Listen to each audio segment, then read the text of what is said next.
Assalamu alaikum wa rahmatullahi wa barakatuh. I wish you a good day, good week, good month, inshallah. And for the people who are trying to go to make Hajj and visit the holy places, may Allah accept your Hajj and reward you. I hope that you can make a dua for everyone globally who needs your dua, as well as to make a dua for the people who are stranded in conflict zones or in a poverty-stricken area, and for the Muslims and for the non-Muslims as well. Today is a talk about KIKI dance and the philosophy behind remote management. What is the relationship between the KIKI and the remote management? Okay? KIKI dance is a dance. It was a song written by somebody called Drake, very famous, to his girlfriend, and he wanted to explore his love to her. Okay? Then he asked one of his friends who has a show called Shocker, to dance it and to promote it for him. This is how it started. Somebody loved somebody else and asked one of his friends to dance it so it can become very famous as it is now. KIKI dance became a phenomena or an epic or a trend in the whole Middle East and the Far East, Southeast, and everywhere. Even in the West as well, as a phenomena. Okay? And it's not the first time to find someone who do the KIKI dance. Okay, I remember in my visits in America in the 90s, the Afro-American brothers there, whenever on the motorway there was a jam and there's a nice music played on the radio at that time, okay, they stop the car and they come out and they do their dance before KIKI and PIKI and the others. It was not something new. The new thing about it is, especially to the people in the Middle East and the Far East, not everything should be done somewhere. You just adopt it without having anything to protect yourself and your sight from it. We saw girls with hijab, girls with veil, with niqab, boys with beard and the others going out and doing exactly what the Afro-Americans were doing 20 years ago on the motorway. No value, no substance, nothing. KIKI is not, the song is not the first time.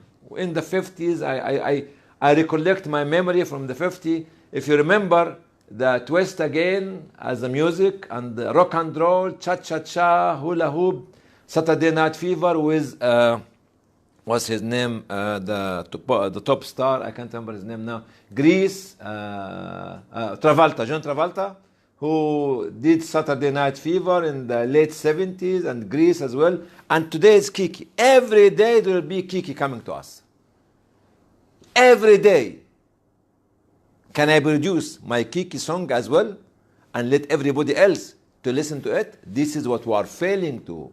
So we are actually at the receiving end all the time, because we have no substance, we have no value, we have no culture, we have no vision to protect our society. So what is the philosophy behind the remote management? First time in my history as humanitarian and social worker in the 90s to hear about remote management when the Iraq problem happened. And there was a siege of Iraq as a whole, as a country, after 1991, 1992. And you found all the INGO, the international agencies, are opening their offices in Amman, in Jordan, and doing this remote control management to control the expenditure and the program in Iraq. This becomes another phenomena in conflict zones in Somalia. Most of the big organizations, including UN agencies, were actually in Nairobi, not in Mogadishu. South Sudan was the same, in Nairobi or Uganda, not in Juba or Rombek. Okay, Yemen nowadays is the same. Most of the agencies don't have offices inside. Same in Iraq. Most of the organization used to have offices in Jordan again. So this kind of remote management is not something new. Okay? But remote management, as Ahmed al-Sheikh, I've got 3 people here who helped me in this research. Ahmed al-Sheikh, Muhammad Najm, and Abdulaziz Khater. The idea was of Abdulaziz Khater, who told me to talk about the remote management. Then Ahmed al-Sheikh came from the technological or social media point of view, and he added his piece. And Muhammad Najm came to add his piece on the social and humanitarian ground. And Abdul Rahman, as you all know, is the one who is dealing with the media of the production of this, inshallah. Yeah, if we want to make this kind of remote management, it's a complex process, needs more management skills than what is required for traditional management skills. Managers should create more conducive atmosphere to create the balance between principles, parameters, policies, and strategies. This will require choosing the suitable candidates carefully and explaining to them organizational vision, allow them to learn, advance, participate positively and effectively, guided by organization policies and principles. This is the difficulties which Ahmed al-Sheikh brought, or the requirement. What is the skills required for remote management? I think I take all what Ahmed al-Sheikh brought to us on the table is for communication, for marketing, and for sales and purchasing, and designs, and so on and so on. Skills required for remote management is proper planning to enable everyone to achieve their goals, proper time management, communication and networking skills, accepting criticism using new and technological methods. This is what Ahmed Sheikh wrote to me. Where to use remote management? Where to use it? In which area to use remote management? Information technology, civil engineering, drawing, the designs, architect, accounting and accountability, when you receive the accounts from the company to you, sales and purchasing, and for sales and purchasing, every day we receive 1 or 2 or 3 or 4 or 5 calls about the phone you have, about insurance, about buying and purchasing, about selling, about communication, about from where? If Vodafone or who else, or Samsung or BT or others would like to promote, they hire people in India because they're cheap labor, or in Egypt as well. I received 2 calls from on my company on the phone. One of them was from Cairo, Tajammu al-Khamis in Cairo, the 5th Avenue in Cairo, in the north of Cairo, Nasser city. And the other one was from Delhi for the same company. Young, skillful, cheaper labor cost. And for insurance, I had a car accident last year, and my God, every other day, a company calling with an Indian accent, Arab accent, Pakistani accent, sometimes English accent. Sales purchasing, research and development, of course. This is needed. Training and learning, it could be done. Designing, as I said, designing whether for the internet or for the civil engineering. Customer services, okay, with all of you, when you buy something from Asda, from whatever you call it, Lidl, from what else, all the big companies, actually you go back to them. Secretarial and administration support. This is where to use remote management and remote control, philosophy of thinking. Advantages of remote management is delegation of responsibility. Okay, that's one thing. Create new jobs, saving time and money, especially for traveling and having meeting and so on so, and creating more flexible systems. Okay, you can call your staff anytime. With the time difference, something very nice. If you have got a staff in Australia and you are in London, there's 10 hours between you. You wake up at 8 o'clock in the morning, you have the call, or 7 o'clock in the morning, it is there 6 o'clock in the afternoon. Or if some big news happen in the world, they see it 10 hours before you in London, and 17 hours or 15 hours or 18 hours before people wake up in America. The time zone, saving money and time, creating more flexible systems, retaining skilled employees, and attracting more skilled workers. That's good. Increase productivity, spending less money on renting offices, accommodations, furniture, cars, etc. Creating better balance between working time and a break time. Give more independence atmosphere in managing and organizing workforces, because we give the space to the people, okay, to think and work. Creating more opportunities for women to work from home. If woman is looking after children, or if elderly people who are retired and have good experience, they can work from home. Pensioners. Decreasing absenteeism and sickness leave, benefiting from short-term contractor agreement, direct communication between customers and employees to improve relationship between them, giving more chances to people with special needs, which is required now. It's by law in certain countries should be 10% of the workforce actually addressing the people with special needs. Establishing justice and equality between whom? Because you don't know who is behind the camera in a different country, gender, race, nationalities, age, and so on, so on, so on, so on. This is the advantages. The challenges and disadvantages is there will be social gap, because those people will not have an organization to work in. There's no atmosphere around them. They'll be isolated from you. Increase vulnerable jobs. Those jobs could be terminated anytime, because it's mostly short term. Okay. Increase technological infrastructure. Every time you have to invest heavily in technology, which is become very expensive. Okay. Does not match traditional management. It's different style altogether from the traditional hands-on face management. Okay, face-to-face management.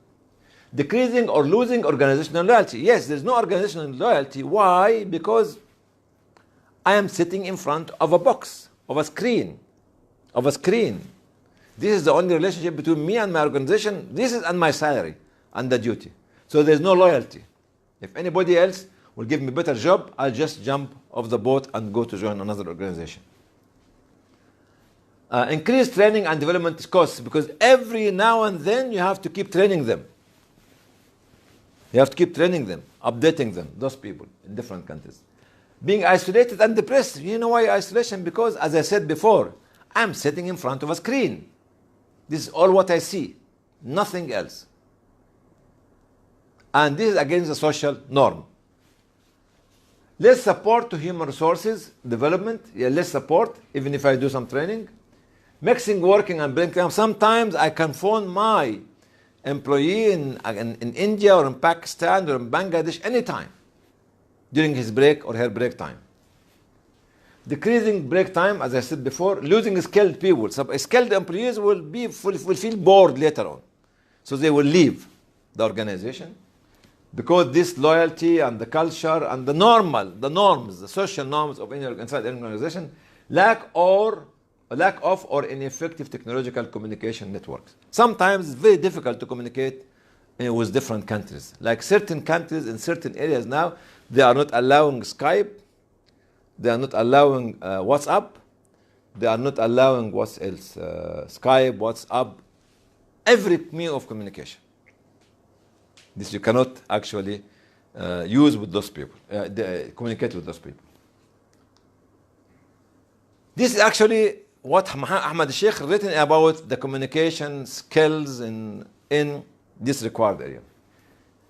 There is remote management happening with the humanitarian and social work. Challenges بقى in this area. Now we're talking about humanitarian and social work. What are the challenges facing organization, humanitarian organization, or social organization in conflict zone or non-conflict zones? First of all, quality of program delivery. Time scale need more documentation because it's not hands-on. By the time you get information from the village to the town to the city in the field, then from the city in the field to the regional office, then from the regional office to the headquarters, this takes longer time because you need to have the authentic documentation. This is number one.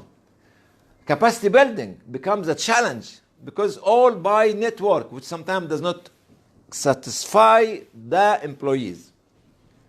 Okay? Especially if they are in a very remote area, in a village.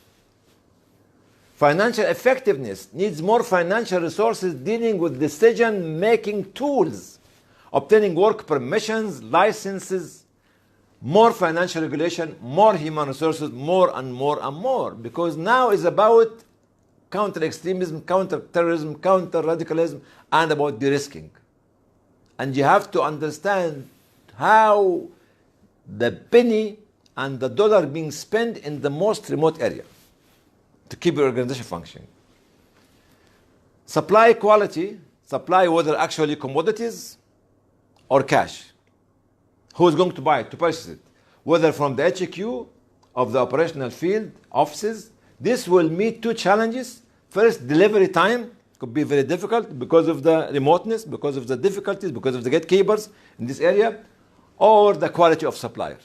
You might only find one supplier will be able to deliver for you in this area, which was not the best. If you want to go for the best, you have to take more time. This is the quality of program delivery. Accountability and evaluation, another challenge. Program tools, machines, computers, cards, and other apparatus. More is needed and more human resources are required in this area. You employ more people to be more trustworthy, to being able to give you the right information at the right time from the right area. Because in most of the conflict zones or the remote area, reporting is very poor. So you have actually to compensate it by employing more people or getting more machines which can actually help them. Response to outcomes from lessons learned. A lot of lessons learned. Okay? All parties involved have to agree on the process of communication and delivery. Lesson learned. We have a truck has been stolen in certain area controlled by a terrorist organization. So we have to learn from such a lesson how to prevent it in the future by doing the due diligence in this area and another area, and knowing the gatekeepers in this area and other areas, by telling our headquarters about the challenges facing us in this area and other areas. Okay? Monitoring and the implementation process requires more manpower, resources, documentation. In these areas, documentation is extremely important, especially the original documents.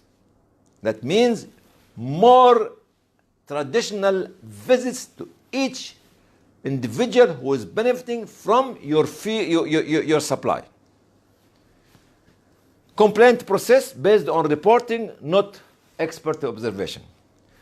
Yani, with the complaint, yes, but it is only come to us by a message, not by somebody sitting with the people and interviewing them. All this will make a lot of challenges for accountability and evaluation.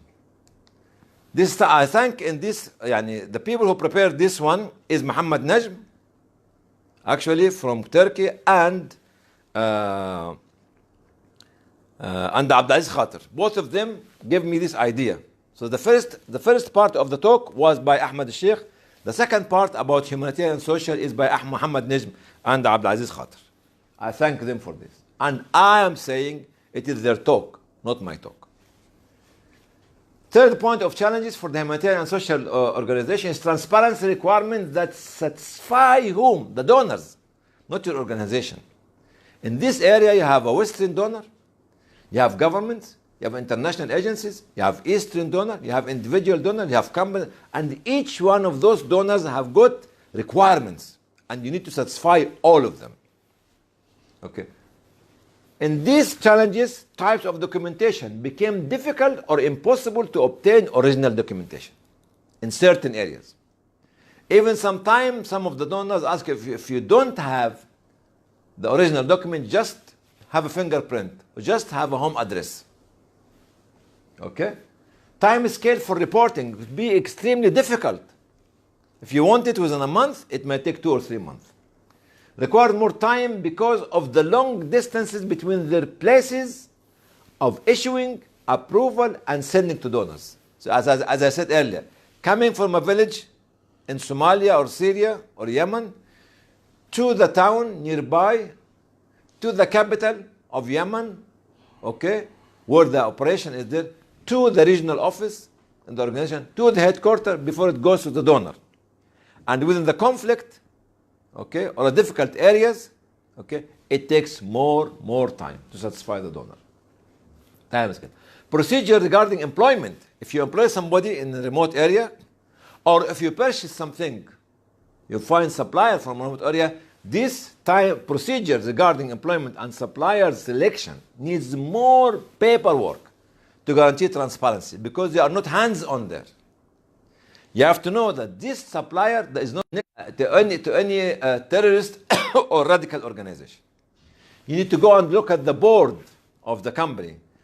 You need to look at the history of the individuals you are going to employ, okay, before you employ or before you choose actually the supplier, him or herself. Transparency requirement that satisfy the donors.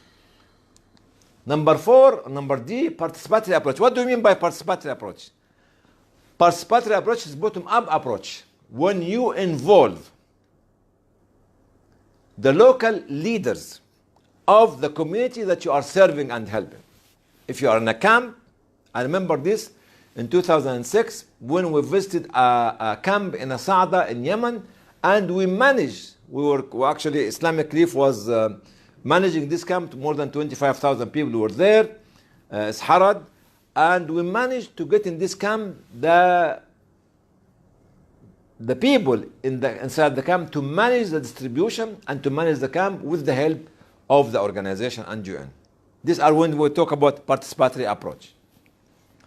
Participatory program design. You can involve those people, which some of them call you beneficiaries. I call them owners or landlords.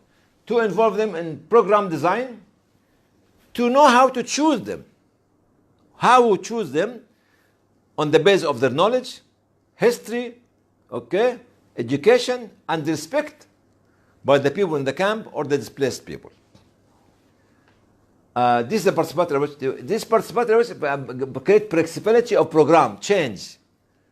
You give the field worker the flexibility to change the program from location-wise, beneficiaries-wise, service provider-wise, and decision-maker-wise. Because if it becomes impossible to deliver to area A, which need the most, you go to area B and to area C and area D. And this flexibility has to be given based on the participatory approach. The information needs to come from bottom up, from the people on the field. Feedback, relying more on communication tools and technology, not normal process. The same challenge again about documentation and others, that we rely on technology 100%, which sometimes in social and humanitarian work, it becomes sometimes impossible or impediment. Coordination as well in this. You might find the coordination easy to be done in the field, but it's difficult to be transferring this because they are not actually decision makers. Coordination with whom? First coordination within the organization itself, between me as a field worker in a village and my boss in the capital of the country that we are serving, to the regional office in Amman, Jordan, or Nairobi, or Gaziantep, then to the headquarters in London or New York or Kuwait or Qatar, whatever it is. This is the communication with the organization. Needs more paperwork, coordination, meetings to give unified image. Everybody should follow the same system of the process of decision making. Coordination with effective partners and coordination bodies in the host country. You have to coordinate with the people in the country as well. Okay? This will take place between experts and relying on feedback from operational field officers. Third level of communication with the government, governmental organization, operational field work. Okay? The operational field offices don't have the authority to take decisions. They make coordination with the local government, but they are not decision makers. They have to come back to Doha or to Riyadh or to Qatar or to Kuwait or to London or to Paris or to Cairo or to New York or Washington. Donor agencies. So the communication or the coordination should be between and within the organization, with effective partners, with government organization, and with donor agencies. This is the difficulties of remote control, especially when you are dealing with humanitarian and social organization. Why international aid agencies endorsed or invented remote management policy? First of all, this is the donor policy. Most of those international agencies relying heavily, I'm saying all, heavily on government and international or regional organizations, global organizations such as UN and European Union and this is requirement by them. Okay. Number two, fear for the welfare of whom? Of the expat, not on the people in the area, which I call them the landlords of our organization, the real owner of our fund. If I have an expat, and if UN raise the flag, okay, all the expat will leave the difficult area and will leave the poor and vulnerable people who actually own the money of our operation stranded there. Number three, dependence on institutional funding. Some of the organizations get 70 to 80% of their money from institutional organization, of institutional donor. Number four, such organizations are not a part of international humanitarian policy making. Most of these organizations are sitting outside and waiting for the whatever left on the table of donor organization. They are not a part of humanitarian policy making, nor being able to provide research-based policy papers as an alternative solution. Number five, such organizations are not mature enough to move from humanitarian response into sustainable development and coalition building. And this is my message is to the organization, especially from the Arab area, from the wealthy country, to do what? Please focus on development, on rehabilitation, on capacity building, on advocacy, on research, on building local community in the field, on building sustainable development program in the field, not humanitarian response only. Also, another challenge, we don't yet understand the multitude of diversity of humanitarian and social work. What is this? Which include rehabilitation, development, advocacy, research, human rights, legal, community building. That's what I was talking about earlier on. Number seven, we forgot quite often the purpose of creation of our organization. And we run to get the money and we forget the cause, the idea, the poor, the needy, the elderly, the sick, the widow, the orphan, the displaced, the raped, the injured, the dead, the refugees. We forgot them because we want money to keep the organization going.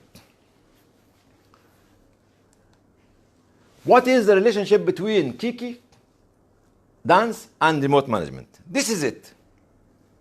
This is the philosophy behind my talk today. I explained to all of you who is KIKI and KIKI cha-cha-cha, Twist Again, Rock and Roll, and Greece, and Saturday Night Fever, and in the Arab world, so many things which I mentioned yesterday. Okay. We flow with the flow to go anywhere that we don't know. This is for the youth. Please, for God's sake, understand how you stand, where to go, what to say, what you need to do, and your vision for your country, for your community, for your religion, and for humanity. We implement this hadith of the Prophet ﷺ who said, the people before you used to follow other.